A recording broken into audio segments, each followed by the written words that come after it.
Nawab Shah. Report Ramzan भट्टी, जोर news से। ऐवान सदर के लिए नायाब नस्ल के परिंदे फरोख्त करने वाला ताजर आसिफ अंसारी कंगाल हो गया। करेमनू, पाल बेनू, युवान, ओपलाइन और एल्जनू रेडाइज समेत दिगर नायाब परिंदों की कीमत 8 लाख से जायद है। ताजर नकदी समेत 12 लाख से महरूम। थाना एयरपोर्ट की हदूद में बर्ड्स परिंदों की बड़ी दुकान पर रात गैर नामालूम चोर हवादान की चालियां काट कर नायाब नस्ल के लाखों रुपए मालियत के परिंदे ले उड़े। चुराए गए परिंदों में करेमनू 1.5 लाख मालियत के 3 परिंदे, पाल बेनू, यूवन, ओपलाइन के 5 परिंदे 2.5 से 3 लाख मालियत के, जबकि एल्जनू रेडाइज के 1.5 लाख मालियत के 5 जोड़े और दराज में मौजूद लॉटरी के जमा 2,25,000 समेत 4,80,000 ले उड़े। ताजर आसिफ ने करते हुए कहा कि पुलिस मेरी चोरी का मुकदमा दर्ज करने के लिए टाल मटोल कर रही थी। थाना पर नफरी नहीं है। एयर पुलिस का कहना है कि नफरी हैदराबाद इंतखाबात में गई है, वापसी पर रिपोर्ट दर्ज करेंगे।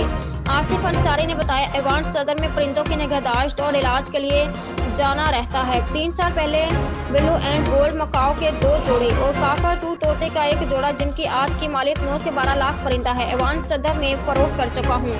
पुलिस मेरी चोरी की बरामदगी में कानूनी मदद करे।